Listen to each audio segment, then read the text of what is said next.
আপনারা কি জানেন যে আমাদের এখানে একটা তথ্য কমপ্লেক্স হচ্ছে? এটা জানেন আপনারা?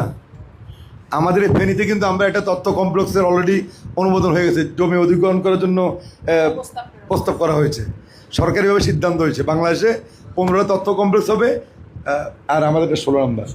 হ্যাঁ, 15টা হয়ে গেছে। আমি যখন জানতে পারলাম যে 15টা তথ্য কমপ্লেক্স চলে গেছে, আমাদেরটা কই, তাৎক্ষণিক মন্ত্রীর সাথে কথা বলে আমাদেরটা আমরা ঢুকে ফেলছি।